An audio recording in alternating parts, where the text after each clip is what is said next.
Israel Update with Gadi Tao and Mike Duran.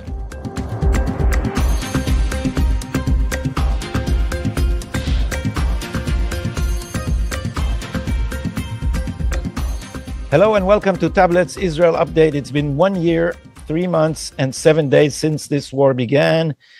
We are recording on the morning Eastern Standard Time of January 14, 2025. I am not on Eastern Standard Time. I'm Gadi Tao in Tel Aviv. And I'm Mike Duran in Eastern Standard Time in Washington, D.C. Indeed you are, and we are as sane as possible under the circumstances. That was great. We should rehearse it a little more. So we have a lot on our plate today with the hostage deal, of course, topping the news. We will discuss it in detail. Is this something to celebrate or is it not? We will also discuss Donald Trump's retweet of Jeffrey Sachs, which is causing some concern in Israel and elsewhere. And then we have a few interesting pieces of news that are domestic issues of Israel. One is a small drama in the parliament, which promises change. And then there are embarrassing details about the incoming Chief Justice of the Israeli Supreme Court. So embarrassing that they might be a problem for him in the how do you say assuming the role that he's about to assume. That's not a good way to phrase it. Mike, help me here. I want to know if the embarrassing details are salacious. Are they salacious? No, they're not. Oh, too bad. Okay, all right. So how would you phrase it and say that might be a problem for his nomination? For him assuming his power, I don't know. Before he could assume power. So we will tell you about that in a minute. But first, Mike, over to you with the news bulletin. Thanks, Gadi. So as you mentioned, Israel and Hamas are finalizing the terms of a ceasefire deal, which could be announced as early as today, Tuesday. Negotiators, including Steve Witkoff, that's Donald Trump's designated Middle East envoy, are meeting today in Qatar to finalize the draft of a deal. Negotiators from Israel and Hamas are sitting in the same location, but not in the same room. They exchange messages via mediators. Based on previous proposals discussed in May and July, the deal reportedly entails a 3-stage ceasefire in which Israeli troops will gradually withdraw from Gaza and Hamas will release hostages in exchange for Palestinians jailed in Israel. The first phase of the ceasefire will last roughly 6 weeks. During that time, Hamas will release 33 named hostages, most of whom Israel believes are alive. Israel is willing to release hundreds of Palestinian prisoners in exchange, but the number that Israel will release will depend on how many of the hostages are actually alive.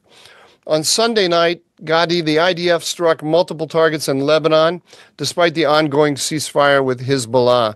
The military stated that among the targets were, quote, routes along the Syrian-Lebanon border used to smuggle weapons to Hezbollah. Houthis are still attacking Israel. Gadi, last night, the Houthis from Yemen fired a missile. It appears to have been intercepted by Israel. I've seen no reports of impact. This is the third attack on Israel out of Yemen within the space of 24 hours. You don't have to speak to me about that, Mike. I was woken up at 3 a.m. and rushed down to the shelter. They're very inconsiderate about the timing of these. It's a really bad timing, bad timing. Although I'm always awake at 3 a.m. I'm at that stage in a man's life when I don't sleep through the night, and there's always that hour from 3 to 4 where I sit and worry about all the things that I did wrong. As John Cleese said, 70 is the new 50, but 9 p.m. is the new midnight. It's a good one. Finally, we're still in the news here, Gadi. In a blow to opposition leader Yair Lapid, former Deputy Prime Minister Idan Rol announced on Sunday that he was leaving Lapid's party. I'm sure you have something to say about this, Gadi. Leaving Lapid's party, Yesh Atid, and forming his own party, Harov Leomi. The national majority. The national majority has one person in it. That's a start. That's a start. You got to start somewhere. Okay, Gadi, back to you. Lapid is now at about 8 seats in the polls, and he also shouted in one demonstration, "We are the majority. They want a war, they will get a war." To which Netanyahu responded in the parliament, "Who are you fighting a war against? Are you fighting against your own people while we are engaged in a war with the Iranian axis of evil?" Yeah, but the hostage deal, Mike, people are very worried here because it seems that there is not much of a difference between what Biden tried to force the Israeli government to do and what Trump may have succeeded in forcing the Israeli government to do. I think there's no difference. Anthony Blinken came out and praised Steve Witkoff, the special envoy. The two teams have been working together, which, by the way, itself is remarkable, given the way that the Democrats froze Trump out of anything during the transition in 2017. And Michael Flynn is probably sitting at home and saying, yeah, how come I didn't get this deal? I can't believe this. Where is the Logan Act? But they've been working. Witkoff is actually, as I just said, he's been in Qatar, actually sitting in the room, carrying out the negotiations, working closely with the Biden team. But what that means is, Trump made this statement: they'll be held to pay if there isn't a deal. But in order to get the deal while working with the Biden team, he effectively endorsed the Biden plan. And so what we're seeing is the final fruition of the Biden plan. Hamas appears to have simply held out and is getting the terms more or less. It seems we'll have to wait to see the final terms of the deal. But Hamas is getting more or less what it has always demanded. I don't see any major, so far in the reports, I don't see any major concessions from Hamas. So in answer to your question, no, this is not a, this. I don't think this is a great deal for Israel. But I'm not overly concerned about it. So you'll have to explain that. One caveat to your suggestion that it's the same deal is that as far as we can tell by reports in the press, they're notoriously unreliable. But so far as we know, it does not include a commitment in the first stage to ending the war. And most probably, and this is in some Israeli statement, Israel will not give up the aims of the war. That means that somewhere, probably in the second stage or the third stage, Israel will have an out, which it may want to exploit. That is exactly what I am expecting. I think that the only I wouldn't get too worked up about the overall framework. It's not good. Don't get me wrong. This is everything that we ever said was wrong with the Biden approach is wrong with this deal.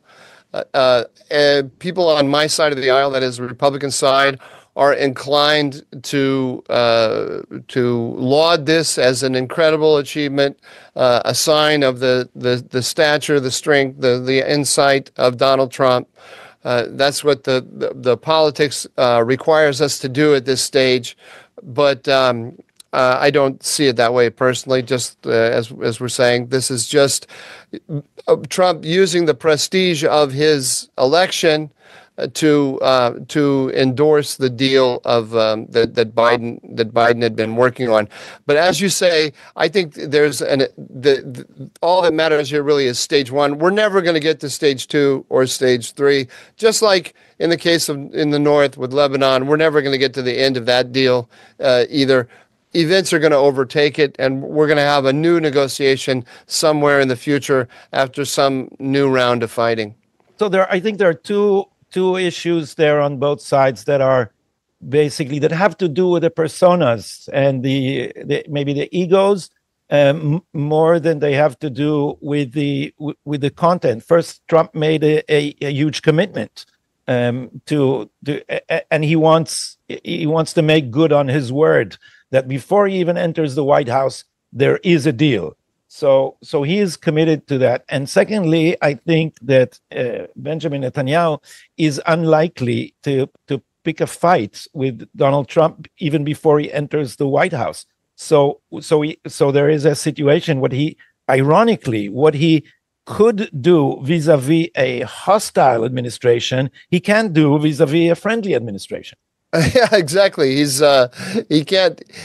I mean, it would be unwise. It'd be supremely unwise. The number one thing on Netanyahu's mind right now is Iran, and he wants to come to an agreement with Donald Trump about destroying Iran's nuclear program. He doesn't want to take any step right now that is going to spoil relations with Trump and get in the way of that strategic goal. So I imagine that in Netanyahu's mind right now, he's thinking the history will judge the value of this ceasefire deal with Hamas according to what happens in the future. This is exactly what you and I said, or at least what I said to you. I don't remember what you said to me because I only listen when I'm talking. About the deal in Lebanon. That you remember you were uncomfortable with the Hezbollah deal in Lebanon, and I said this will be judged by what happens later. If we end up taking out if the Israelis end up taking out the Iranian nuclear program, or the Americans and the Israelis together do that, then all of the things that are looming very large in our minds right now will seem a lot less significant. But you seem to assume there is a trade-off, that we will give up something in Gaza in order to gain something in Iran, and some people here are worried that this is just an indication of what Trump plans for the other arenas too, because now he has an envoy for Lebanon, right? And yes. and also there are rumors here that negotiations with Iran is underway. So people are trying to connect the dots and see the rising trend in MAGA, which is the isolationist mode, and then Israelis are worried that maybe Trump is going to try to find an accommodation with Iran and its proxies, especially that there have been statements coming out of Iran saying some of them are, Iranians are audacious. They're unbelievable in that. So that was a deputy minister of foreign affairs, I think, who said on some interview, "What proxies? We don't have any proxies in the Middle East. Everyone can do whatever they like, and we are not picking a war with Israel. We don't want a war." So suddenly, they haven't thrown the largest barrage of rockets and drones in the history of warfare on Israel, and they're because they're so audacious, they're very flexible. They can completely change overnight, as dictatorships can, and Trump can go the same route that he went with Kim Jong-un. First, he waved the sabers. How do you say? You have an idiom for that. Rattle the saber. Right? Oh, saber rattling. Yeah, rattle the saber. Saber rattling. Good. Yeah. So first he announced that he. I thought you were saying sabra. I thought you were rattling the native-born Israelis. The problem is it's one of those words I always read but never hear, so I don't know how to pronounce it. So saber rattling, you're saying? Yeah, I remember in high school, the whole class laughed at me when I said inevitable. Yeah. At least I understood what the mistake was. That's an advanced class for English speakers. So what first he rattled the saber apparently. It somehow reminds me of Star Wars because of the lightsaber. Okay, now I have to tell you, some people like these stupid stories and some people don't. So this is for the people who do. I once had a nephew who was fighting with his brother, and he kept calling. He'd gotten for Christmas a Star Wars lightsaber, and he kept calling it a lightsaber. And I said, I told him it's not a saber, it's a saber. And he started arguing with me, and the argument went on for about 5 minutes. And then I realized at a certain point I was arguing with a 5-year-old. This is really a mistake. Anyway, go ahead. Do you often feel that way in our podcast, Mike? Never, Gotti, never. I always feel that I'm with a near peer. No, I thought, do you feel as a 5-year-old? And then maybe I should be more. So anyway, it started with Donald Trump saying to Kim Jong-un that his rocket is bigger, Trump's. And then he said we get along fine and reach. So this is very Trumpian, right? To make big threats as a move in negotiations. Are we going to see what he's now imposing the Biden doctrine on the hostage deal? Is he going to impose the JCPOA in a new variation on Iran? Look, I think we should have a separate discussion about this in a few minutes when we talk about the Jeffrey Sachs tweet, but about his general approach. But the simple answer to your question is, I wouldn't read too much into this. Trump put out a tweet, and he said, "I'm coming in. I'm stronger than the predecessor. I'm going to bring peace." Art of the deal. Yeah, art of the deal. I'm a deal maker. I'm powerful, and people better listen to me. And so then everyone has worked to make this happen. The Biden team saw an opportunity to cut the deal before Trump came in, and so they can claim credit for it. A lot of people are going to claim credit for it, but it's just everybody mobilizing behind this statement that Trump made without, I think, a lot of consideration about Middle East strategy more broadly. We still don't know what the larger strategic vision of the Trump administration is going to be. We'll talk about that in a minute. So I wouldn't get too worked up about this. And under the circumstances, at the moment, like I said, every Republican has to say, "Oh, this is strategic genius. This is look at the prestige of Trump," and so on. We have to say it's a fantastic thing. I don't think it's a fantastic thing, but I don't think it's the portent of something really ominous either. So the right wing here thinks it's really ominous, and there are a few aspects to that. One is that many on the right, myself included, think that the proper outcome for this war in Gaza is the annexation of the top third, the north third of the Gaza Strip. From what we know about Hamas theology and Muslim Brother theology, the one thing that should stop you from waging jihad is if there is a risk of losing land. And that should be a price exacted. We in the West don't appreciate the fact that deaths don't count that much in the Hamas theology. They're all shaheeds, martyrs. Martyrs, I'm pronouncing that word right, finally. Yeah, did a good job. And so they're going to heaven. And then there's all the destruction of houses, which will just foreign money will come in, and there'll be a lot of new jobs in the construction business in Gaza. So the one thing that they're really worried about is losing land, and that is exactly the price that we should exact. What happened to the old way of waging wars, in which if you start a war, you lose something at the end of it. You don't get everything back. And so that's one ambition that the right has that may become impossible if the population is returned to the north of Gaza, which is more or less empty at the moment. That's one concern. The second concern is that we know from previous hostage deals that about 80% of the people released in hostage deals, I mean the Palestinian terrorists held in Israeli jails, go back to terrorism and then kill many. And we know that Yahya Sinwar was released in one such hostage deal.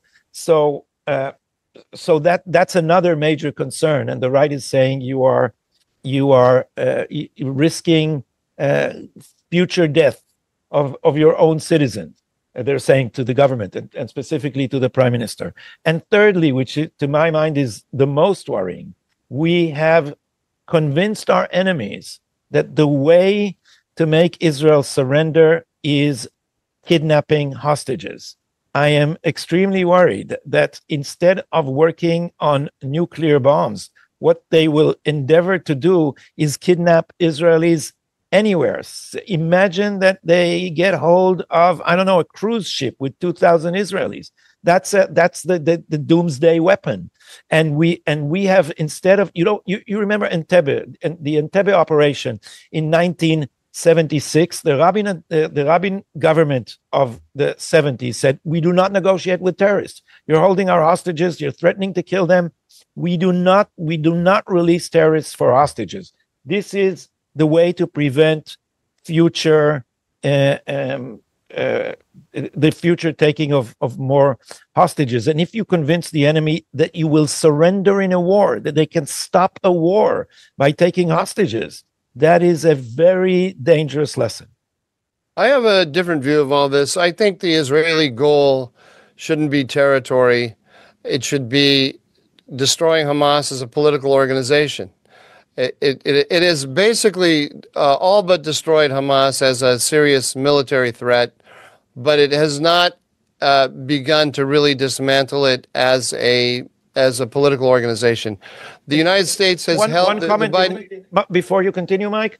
That does not say that we should go. I did not say that we should go out of the rest of the Gaza Strip. There should be a military occupation there until we dismantle fully the Hamas organization, and to my mind, it's going to take years. So yeah, we need to administer that territory, and least of all, bring the Palestinian Authority into it.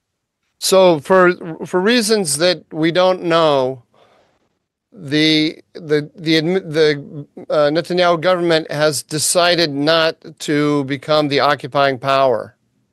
It wants overall security control of Gaza without becoming the occupying power, but only Israel will actually dismantle Hamas as the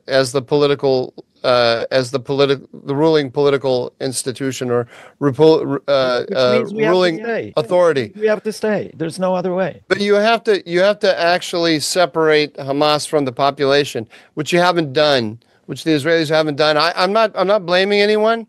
I just don't know what the calculations were. I can start speculating, but until that's done, you have this problem that Hamas is still there, still negotiating, still has its representatives in Qatar, and there's no alternative to it.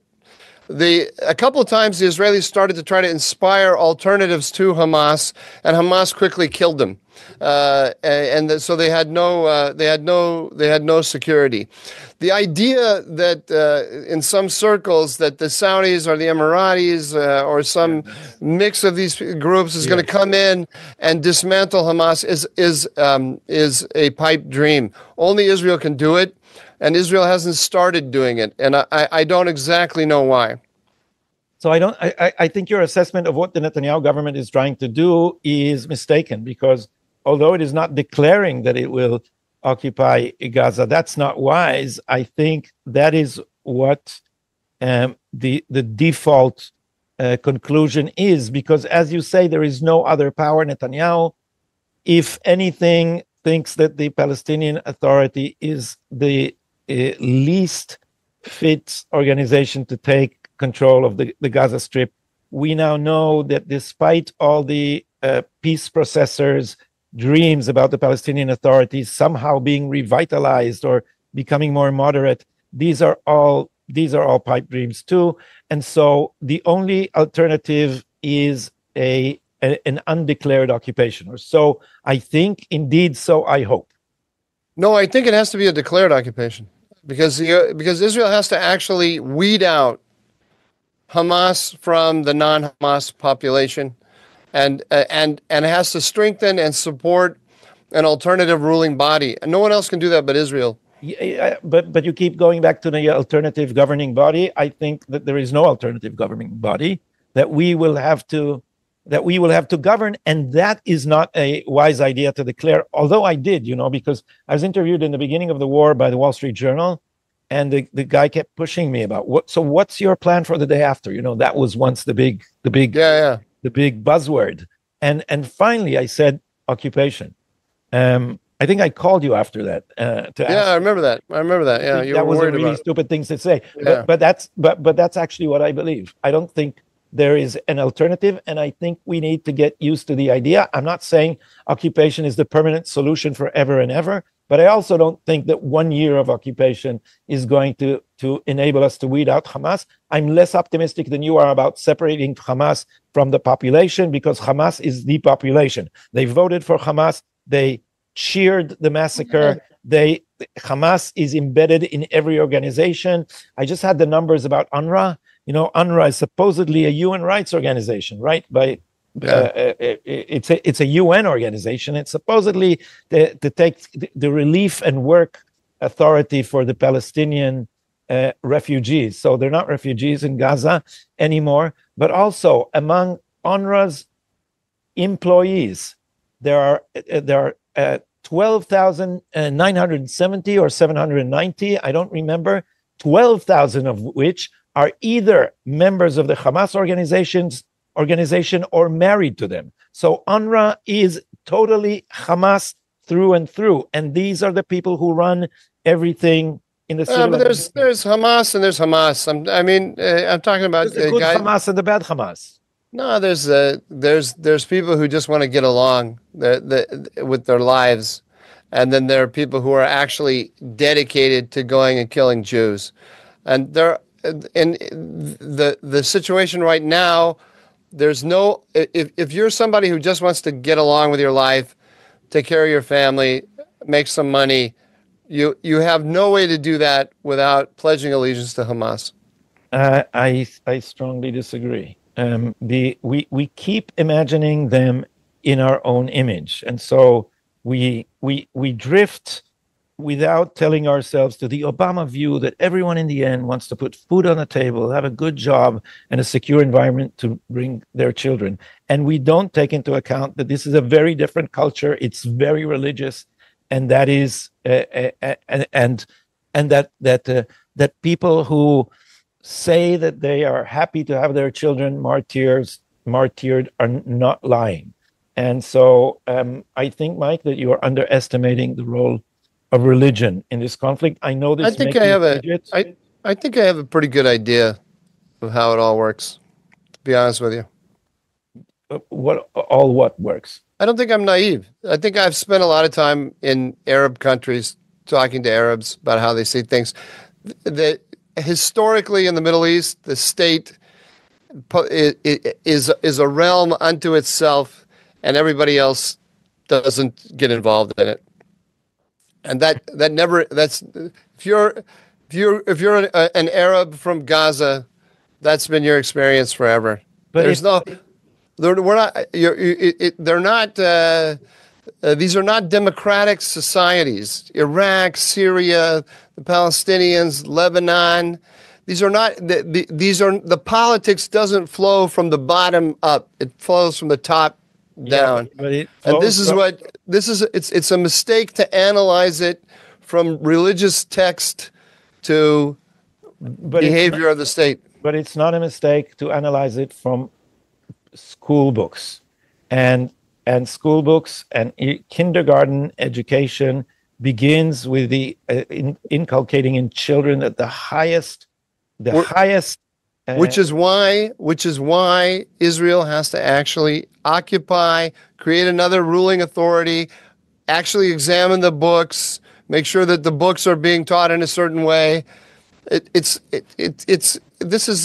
is all doable, but the decision has to be made to do it. And the idea that somebody else will come in and do it for Israel is a mistake. We have no argument about that, but we do have an argument about the depth of the Hamas philosophy and how embedded it is in the population. I'll tell you this: denazification of Germany was much easier than de-Hamasization of Gaza. It's going to be much more difficult because these people in Gaza, the actual Hamas terrorists who indoctrinated them, not Hamas. They grew up in UNRWA schools. What kind of books do they have in UNRWA schools? The books written by the Palestinian Authority. And when even in your grammar class, the teacher shows you how to put the diacritics, you call them, on the Arab letters, the dots and the the diacritical marks? The diacritical marks, thank you. Then the sentence that they use, for example, I think I mentioned this in one of our shows, is never assume that the occupiers are human. So this is drilled into you from infancy, where I don't know if you saw these kindergarten plays. Then, and what I'm saying is not that they are genetically different. I'm saying that this culture has been drilled into young minds for a generation. The people who are able to slaughter a whole family with a kitchen knife have been indoctrinated very deeply, because if you cannot commit such horrors without great, deep conviction. And remember that the population cheered those, they broadcasted this on social media because they were proud of it, because they knew that the population will applaud them. So, Mike, it is not a question of just changing the organization. It is a question of instilling an occupation, completely changing all curriculums, supervising what imams say in mosques. Yeah, I don't think we're disagreeing. It's a huge task, but I'm saying, when does it begin? Who's going to do it? Israel. When are they going to do it? In the where's the collapse of the hostage, the second stage of the hostage deal? Yeah, where's the plan to do it? I'm not. By the way, I'm not criticizing. I'm not criticizing because I don't. I'm saying there's a story here that hasn't been told, which is what is the Israeli government's actual plan for the day after. Oh, right. I never agreed that with the Biden administration and its pressure on Israel to answer the question, what about the day after? Because the Biden administration raised that question with the answer that it was asserting. There was only one answer: revitalize Palestinian Authority. That is clearly not an answer. It's not realistic.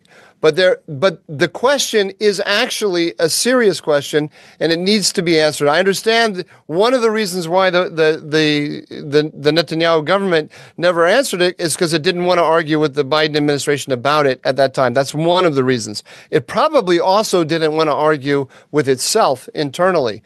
But it is a question that has to be answered. Somebody has to have an idea. And if you'd asked me shortly after October 7th, if this war had gone on for over a year and Israel had occupied most of the Gaza Strip militarily, would we see by that time the emergence of some kind of alternative political order in Gaza? I would have said yes, and we haven't seen it. We haven't seen it because I don't think it's possible. And also, the government, first of all, it didn't want to say to the Biden administration what I think it thinks. And this is, the government can't behave like Taaov losing his patience with a Wall Street Journal journalist. You can't just say, occupation, that's going to be our plan. So, exactly. Of course, it can't say something like that. But also, there's been a great controversy here. The army under Chief of Staff Herzi Halevi is dovish, and these people are peace processors at heart. And they have been echoing the Biden administration demand and saying, "Oh, we can't plan the war if we don't know what the political goal is." And but you know what else they're saying? They're saying we can't assume responsibility for the civilian population. Yeah. We don't have the troops. We don't have the resources. So you understand. So exactly. So you understand what they're trying to do. They are trying to sabotage an occupation, and this accounts for the many times we have to return to areas already occupied by the IDF. Yeah, sure. So, but what is the intelligent, sophisticated, right-wing response to the revitalized Palestinian Authority assuming control? And I don't see it. It's not. Hasn't been. Nobody has articulated it. And so that's all I'm saying. Because there is no alternative. So that is why the same game continues. The same game continues because we still can't say that the occupation is what Israel should aim for. All right. We've exhausted this, I think. I want to end. I want to back to this question. I think you put too much emphasis on ideology. I want to give you an example to think about. The government of Saudi Arabia up until Mohammed bin Salman became the decider, the crown prince, but he's effectively the ruler of the country. There was this Wahhabi Saudi family alliance, and all the schools were teaching this jihadi crap. And then on a dime, he turned and he started down a nationalist line. Instead of seeing Saudi Arabia as a bastion of true Islam, he started depicting it as a nation state. It's a major ideological project. Where's all the rebellion? Where are all the jihadis against nationalism? You don't see them. I don't know about Saudi Arabia, but they were all indoctrinated. All those kids were indoctrinated with all this jihadi crap. Sure. But I don't think they have a concrete alternative like the Palestinians do. Anyway, this is a continuing point of disagreement, and had I had more knowledge of Turkey, I would have argued that point there along with Dan Shiftan. Is that I give more, you're right, that I give more emphasis to ideology and especially to theology than you do, which is ironic because my instructor in my PhD thesis kept saying, you will not understand America so long as you don't give enough weight to Protestantism. However, you are a Catholic, so you probably don't understand America either. So we're even. Let's go to the next topic, Mike, because you do understand the American right. And Trump retweeted Jeffrey Sachs. What was the tweet? Let's lay out the whole thing from the beginning. The tweet was that it was from I'm trying to pull it up here. I have it here. It was from an Oxford or was it Cambridge Union? Anyway, an appearance by Sachs in Britain, where he, in an interview, called Netanyahu a dark SOB and accused him of dragging the U.S. into wars in the Middle East. And Trump retweeted this on his not on Twitter, but on Truth Social. A couple words about Sachs. Sachs is a very clever guy who is basically presenting the wars the United States is in Ukraine, or the wars in the world today, in the war in Ukraine, the war in the Middle East, as completely avoidable wars that are being fueled by the American neoconservatives, globalists. And he has been embraced by Tucker Carlson and other elements of the Trump intellectual right or ideological right as a very, very insightful person. In my view, he's a propagandist. He's an extremely talented propagandist. He's an intelligent guy. You can't, when he tells the story of how the Ukraine war developed, his story there, of course, is that there was a deal to be had with Putin, but the West slapped Putin in the face because of its inherent expansionist tendencies. You can't tell the story the way he tells it unless you are very carefully picking and choosing which parts of the story to tell and which parts not to tell. So it's not by accident that this is happening, or he is very consciously positioning himself. He's an economist by training, but he's positioning himself as an ideologue of the new right.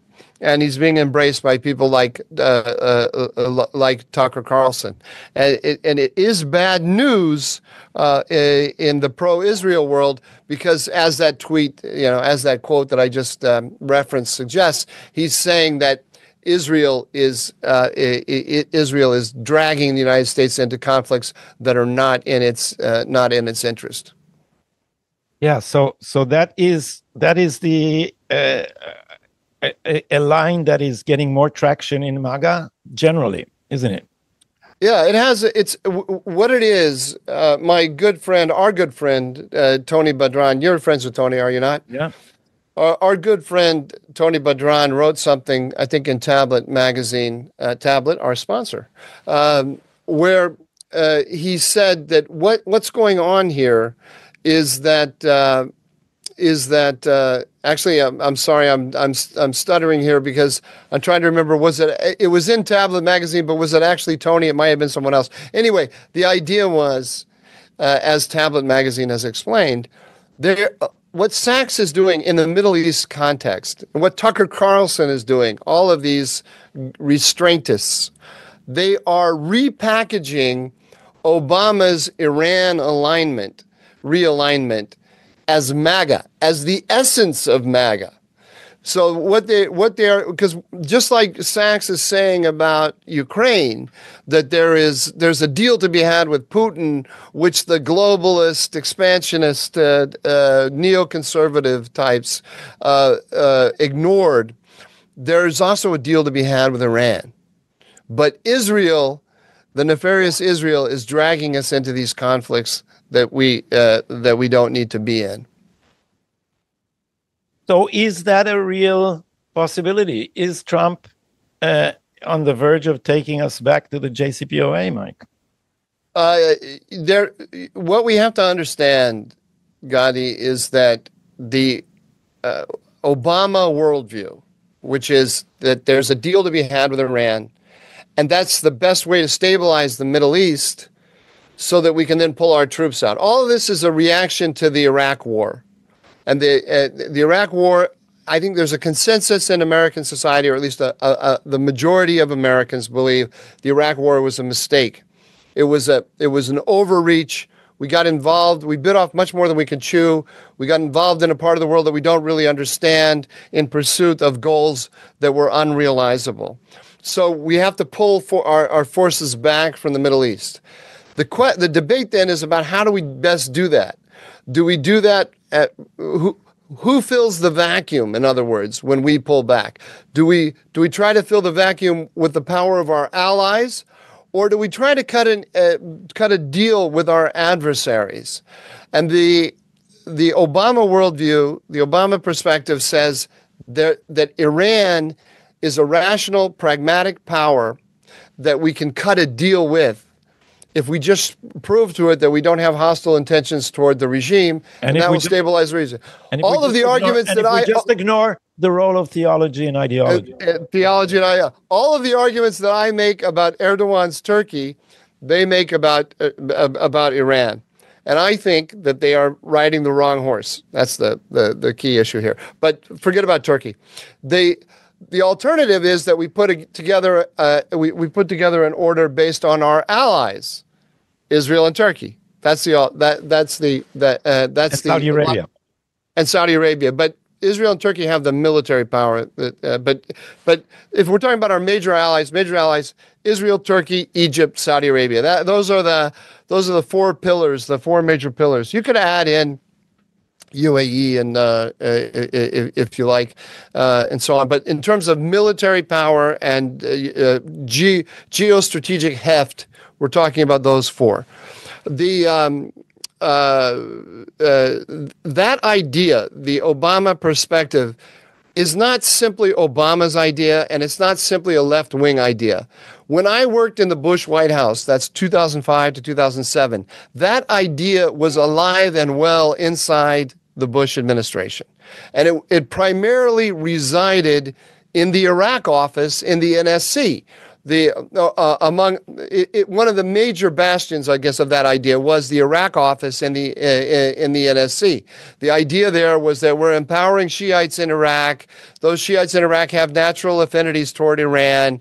We can work with Iran. Iran wants to see those people succeed. Iran wants stability on its borders. There's a common interest in the U.S. and Iran getting together and stabilizing Iraq. If we just show the Iranians that we don't want to topple them.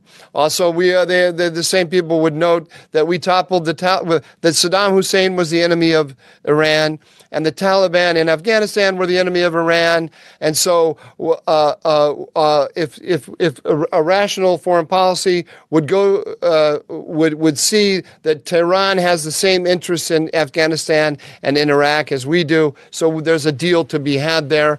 The Obama worldview just simply took that Iraq perspective and then adopted it for the whole region. My point here is it didn't come out of Obama's head.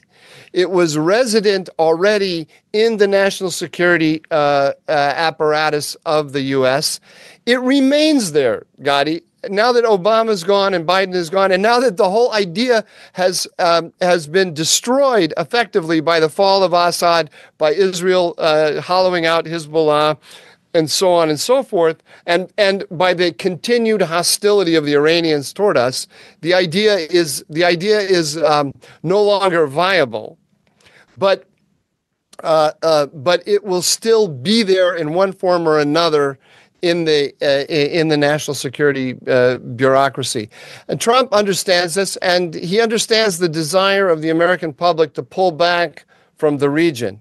So the pro-Israel community, one way or another, is encouraging more involvement of the United States in the region, either directly or indirectly. And so these people like Sachs who pop up and say, oh no, Israel's the problem, they get a hearing.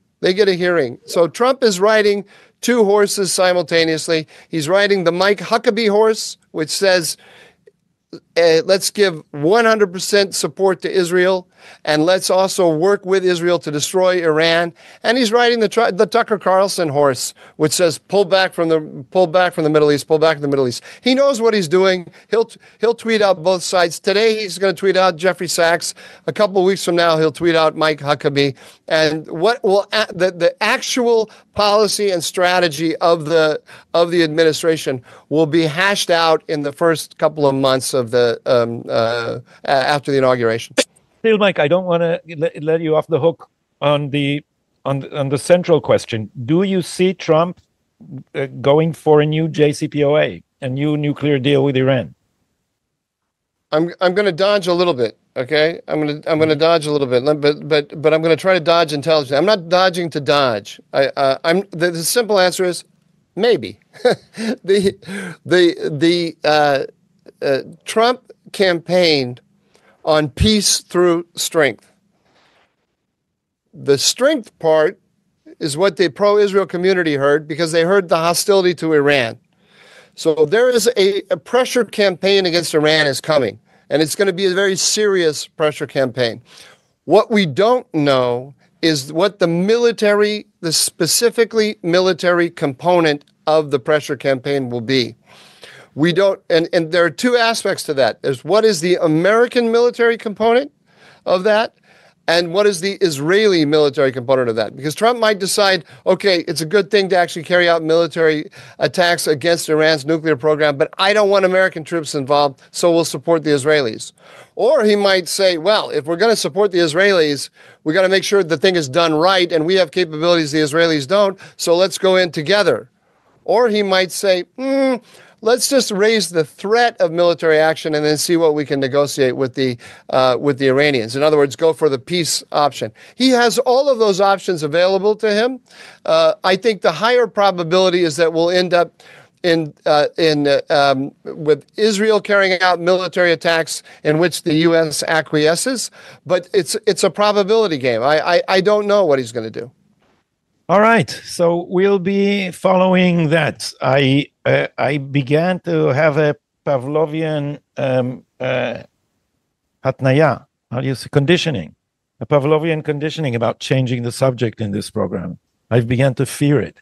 So, Mike, will you be gracious enough to let me pretend that I control this and move to the next topic? Gadi, you may move us to a new topic. Thank you, sire. So, internal Israeli affairs. One you mentioned on the news bulletin, and I have the book. Idan Rol has left the Yesh Atid. There is a future. I'm trying to look at the title. Liftoach ma? Liftoach et hamoadon. To open the club. To open the club. Exactly. So, as you mentioned, he left. So we can take ecstasy and drink champagne. What are we going to do in the club? No. It's actually an argument that's worth making. I'll get to it in a minute. But first, he left the party, which is Yair Lapid's. It's called Yesh Atid. There is a future, and people don't know this, but it's registered with the official registrar. Is that word of the parties in Israel as Yesh Atid, headed by Yair Lapid. So that comes with the name. So as you understand, this is not a democratic party. And for the first time, they supposedly had primaries in which Yair Lapid won handily. But Yair Lapid picks his own members of parliament. And Idan Rol, which is a young gay former Likudnik who has served in this party, has decided to leave it and start his own party, which you mentioned with proper irony is called the National Majority, although it is a party of one in the Knesset for now. And of course, Yair Lapid was very angry. But today, Dan Rol published a piece in Haaretz after Lapid said, if you were a decent person, you would resign the parliament because you were voted into the parliament as part of this party. And if you leave it, and if you decide it is no longer your credo, so be an honest enough man, or just be a man, and resign from parliament too. And then Idan Rol replied with a very effective op-ed today in Haaretz of all places, where he said, when you are sworn into the Knesset, you swear to serve the state of Israel, not the party in which you were voted in. And ever since this war started, the only thing that Lapid has been doing is creating larger rifts, attacking the government, and sabotaging the very idea. So this is actually a more serious thing than I've been giving it credit for here. I've been kind of giggling about it, but this is actually a serious political attack on Lapid, and it will probably harm him. Yeah, yes, indeed, and it is. I agree that it is ironic that when you're a single member of parliament, you call yourself the national majority. But what Idan Rol has been saying in this book, that has been published as part of his political move, is that there is a consensus in Israel, and that Yair Lapid, he didn't say, in his obsession to replace Netanyahu, is taking the party in a direction that's tearing up a consensus that actually does exist in the population. And what you need to do is open the club. What does he mean by open the club? He said, what happened to Israeli politics, it became a closed club of the same politicians circulating again and again. And this is partly achieved by a few laws. You don't need to get into the whole mechanism, except to say that one of the obstacles to opening the club is the high threshold.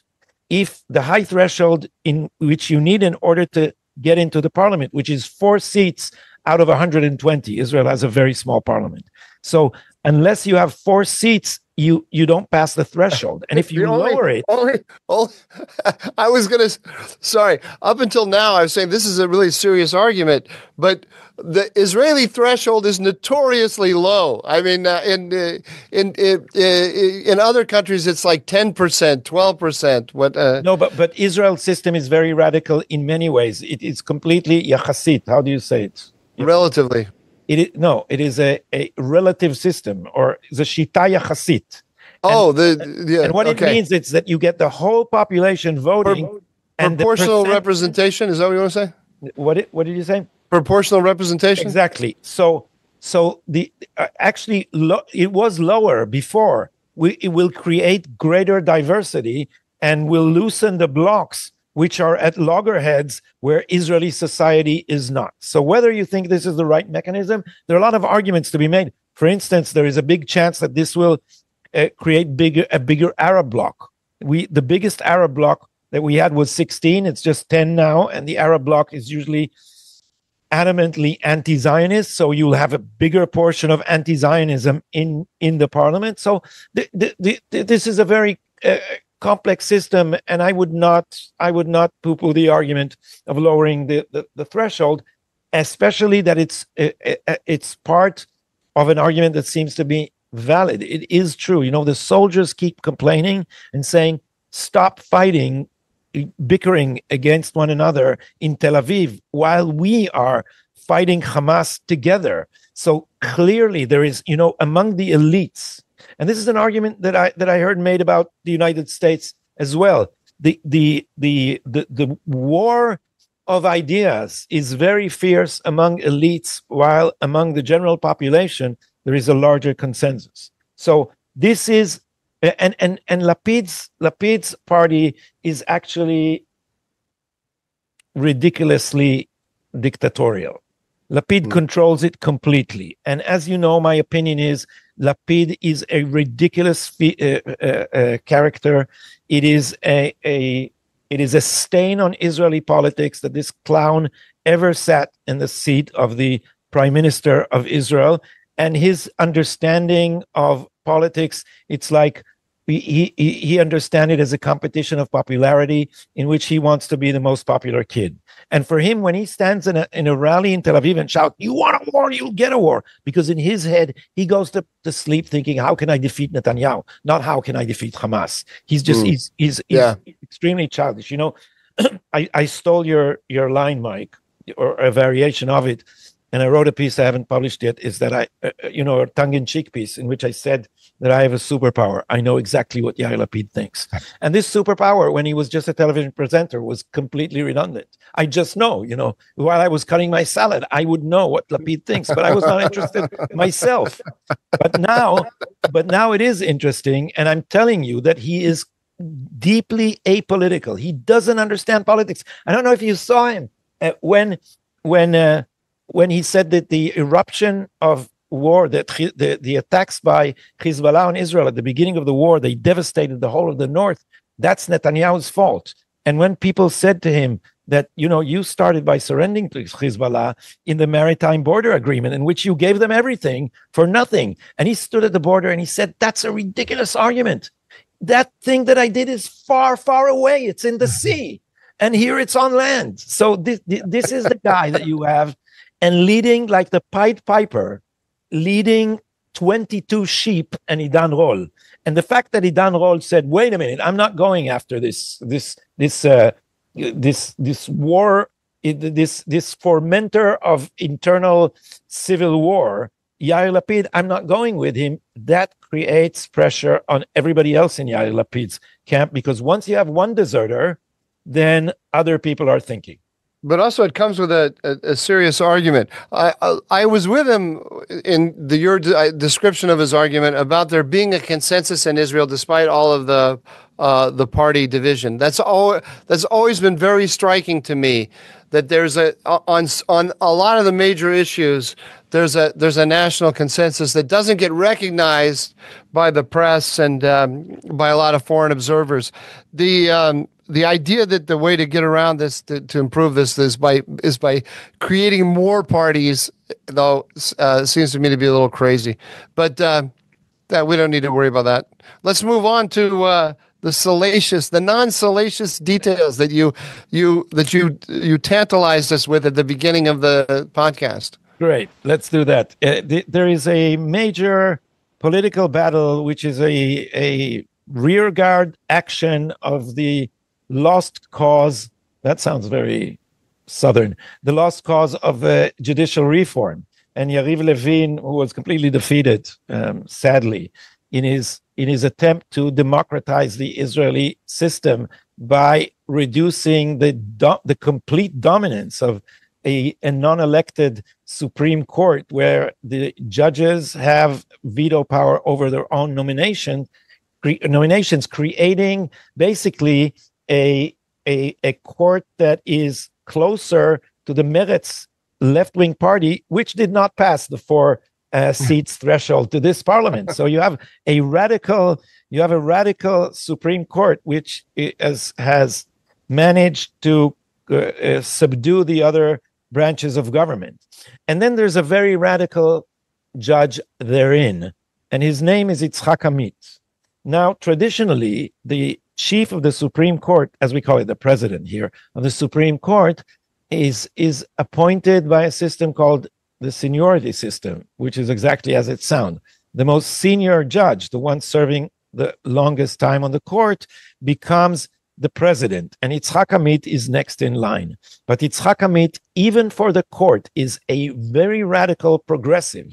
He has pronounced in one of those, there are many NGOs that are appealing to the court to improve the condition of Gaza civilians, and even more irritatingly, that are submitting appeals in the name of the Nukhba terrorists who committed the October 7 atrocity.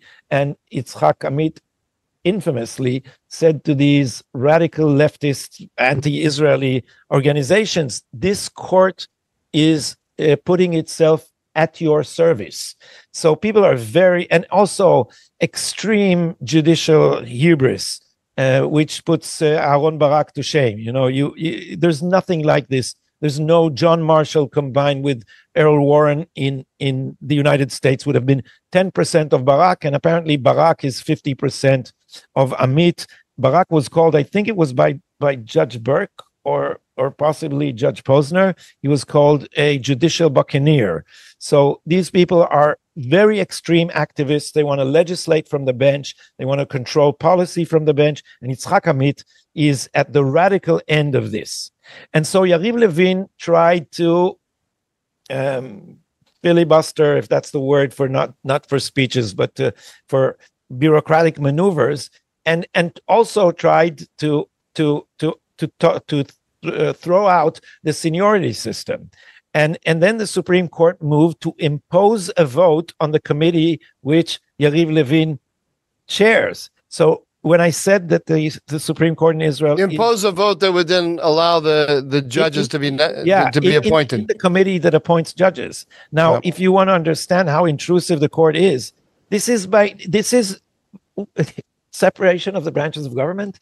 This is not within the court's authority to dictate to a minister that he has to gather the committee for a meeting and then to dictate the agenda, because he after they forced him to. So this demonstrates your point about a juristocracy. So if Yariv Levin has the authority to carry out these parliamentary maneuvers, but then the court comes in and says, you can't do that. You have to let us appoint ourselves. Yeah, it's exactly. So this guy is pushing to appoint himself, and he's intervening. This is outrageous. They also did it in the parliament. They think they can force the Speaker of the House to change the agenda, and to change the agenda to the dictates of the court. So they did it with Yariv Levin. It's his committee. It's his authority to convene it. No, they convened it. They forced him to convene it.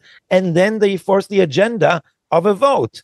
And of course, he was outraged. So the battle seemed to have been won by the Supreme Court. And Amit was about to basically put the crown on his own head. But then came an expose by a very brave and non-ideological, it's worth following him, Mike, Netael Bendel, one of the best. Never heard of him. Where does he write? He now writes for Yediot Achronot. They threw him out of Haaretz for not towing the party line, I guess, as they do in Haaretz. And they're probably going to have problems with him in Yediot because the Israeli media is all one party.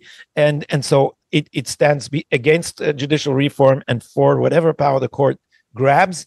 But they let him publish this amazing expose in which it turned out that there is a legal procedure against Yitzhak Amit in the Tel Aviv municipality, and they press charges. And while this is going on, Yitzhak Amit is sitting as a judge in cases where the municipality of Tel Aviv is one of the parties. So we have a conflict of interest. So the juicy incriminating information is that he has been involved in a huge conflict of interest. Exactly. So, but the story has just started. Apparently, the Tel Aviv municipality at one point withdrew the charges. Now there are conflicting versions of why they withdrew the charges. So the Tel Aviv municipality is saying we withdrew the charges because pressing charges against a judge is just way too complicated, and it takes it takes the authority of the Attorney General of Israel in order to approve that, and we gave it up.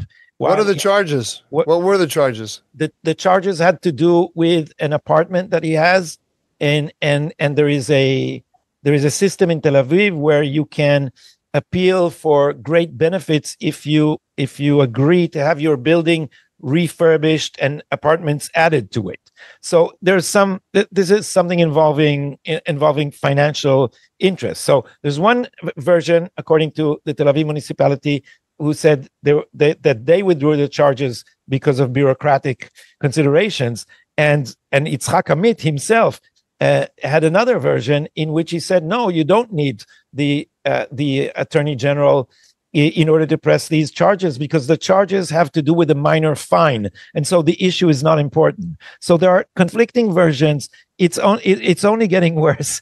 And the last juicy detail is that all this in this whole affair and the whole judicial proceedings, Amit went by his, it's not a maiden name, right? It's by his former name, which is Goldfriend. So it doesn't. Oh, in order to keep his name out of the media, he uses that's a speculation. But the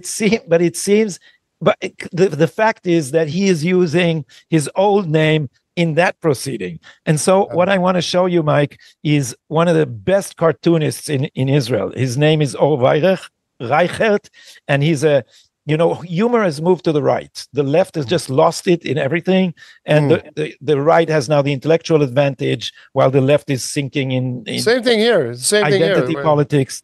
And now, like the Babylon Bee, it's the funnier things are happening on the right. So the Babylon Bee, an evangelical publication. The most ironic people in America today are evangelicals. Who would have thought? It's unbelievable. Yeah. And so let me pick that, just dig it up and show you what it looks like. Do you see this?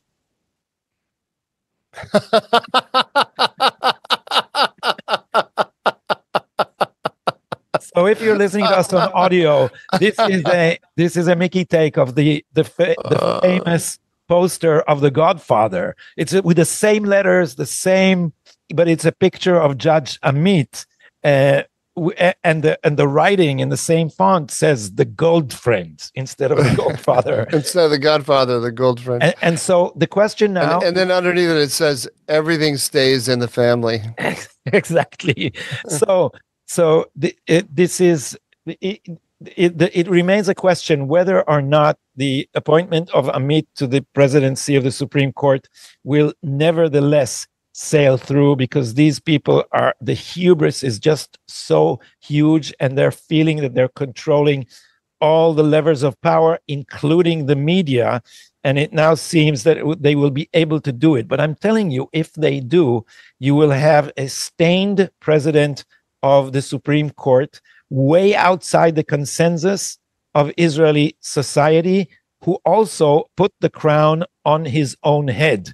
Let me remind you that this did not work out very well for Napoleon, who was more powerful and also had an army. So it is not clear that the Supreme Court will be able to get away from this. And now we will move to another topic, because I can't think of anything that you might be saying about the Judge Amit, unless, of course, you'll surprise me once again.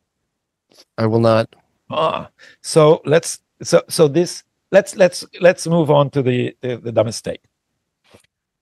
My dumb mistake is really easy. It's in his speech, his foreign policy speech. President Biden took credit for the weakening of Iran in the region, and you were all wrong about the realignment. Yeah, I was all along. Which I just thought it was amazing, because the Biden administration, we know, put Israel in a bear hug from October 7th on. And even before that, of course, and it was protecting its relationship with Iran, did everything it could to keep the war from weakening Iran. My favorite line, I've said this several times here, my favorite line of the entire war is when the Minister of Defense, Gallant, called up Austin, the American Secretary of Defense, and said, "We just killed Nasrallah." And Austin said, "You did what?" Anyway, so it's ridiculous, of course, but okay, this is politics. You have one, Gotti? I have one. It's actually a piece of nostalgia that I ran into. It has to do with your favorite journalist, Amit Segal, which you can sometimes read in the Wall Street Journal now in the opinion pages, and he's clearly probably Israel's most talented journalist, and he's hanging on in a very lefty media outlet, which is the major news organization in Israel, Hadshot 12, Channel 12 News, and everybody is there on the left, and he's the token right winger, although he's so effective that they keep getting irritated. So sometimes he balances the whole thing himself. And I just ran into this piece that he interviewed Ehud Barak.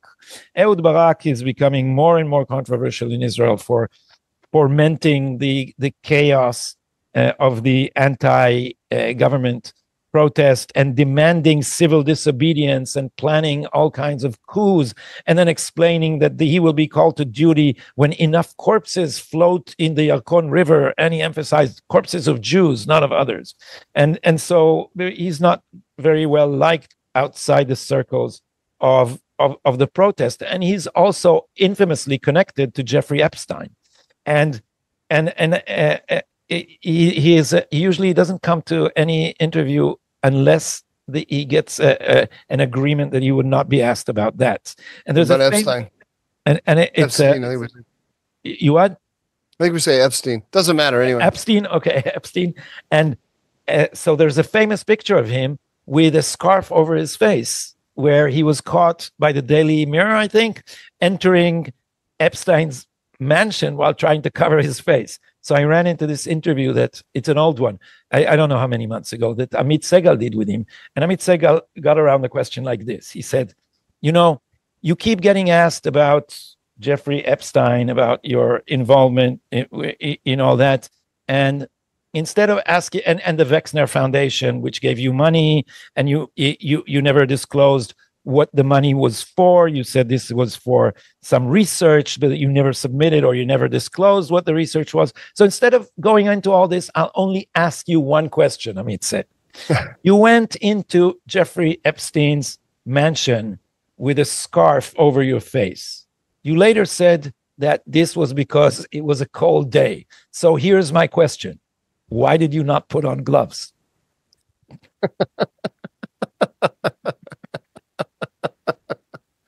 So I'm guessing that there was an agreement behind the scene what Amit can ask and not ask, and he came up with this question about the gloves that was not mentioned in the contract. How did Barak answer? The video is cut after that. Okay.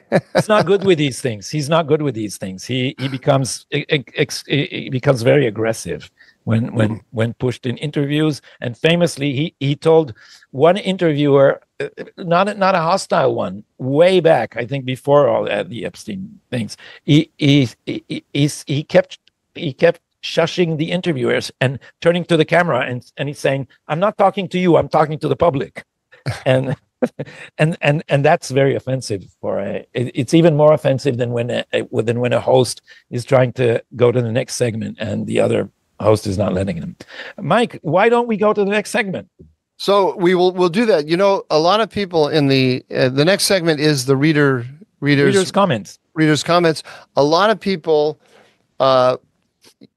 were on my side, Gotti, and they were worried that we were fighting about this going to segment issue, because I think we got some new people who haven't been with us, and they didn't understand that in the past I've always made it hard for you, and so a number of people said, please don't fight. I don't like to see you fight. But we even had some people, Gotti, who said, these are my favorite people, of course. They said, one said, I feel like Gotti doesn't appreciate your jokes, Mike, and then doesn't appreciate your jokes enough. And then another person said that they wish that you would let me talk more. I found this one particularly funny because early on when we started this podcast, of course, people always accused me of interrupting you. But anyway, I want to reassure everyone that all feelings are good between me and Gotti, and all of this talk about the fighting about moving from segment to segment is purely horsing around. We're horsing around. You know that this is because you are an honorary Israeli. I find that with Americans, disagreement is touchy. It can get they're uncomfortable about it. There was actually a professor in my department who challenged the whole discipline of linguistic communications, in which the dominant theory was that the goal of conversation is agreement. And she found out that the goal of American conversation is agreement. It's not like that in Israel at all. Right.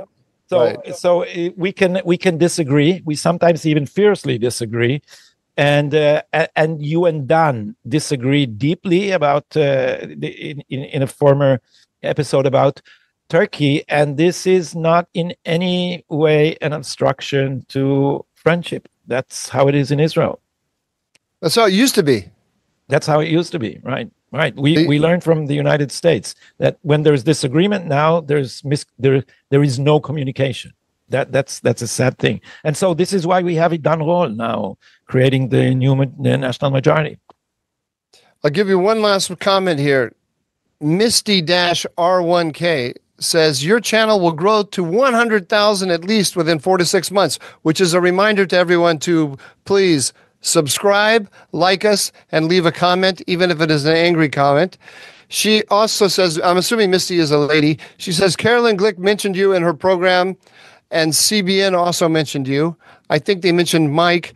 We should all help you build your channel since people need sources where they can find the truth. Yes, help us build our channel. I hope you're right, Misty-R1K. I hope we go to 100,000. We deserve it, absolutely, because we are as sane as possible under the circumstances. But help us game the algorithm. Do as I said. Like us, please, if you do like us. Actually, like us even if you don't like us. Mike, I'm going to pass the torch to you, and you can have the sagir. How do you say that in English? You can have the final. You can close the program. The closing, I guess. I don't know what it is. Okay. I don't know. How do I? Well, just I don't know what we say in the closing. I never do it. You do it. You never listen to what I say? No, I shut down. Thank you for listening, and we'll be here with you next Tuesday. And sometimes we are, and sometimes we aren't. Sometimes we're on a Wednesday, but I don't say that when I close the show. That was really easy. Actually, I could have done that. It's more complicated than you think. You want to try? No, it's okay. Next time. Okay. So thank you for being with us, and we'll be here next Tuesday or Wednesday.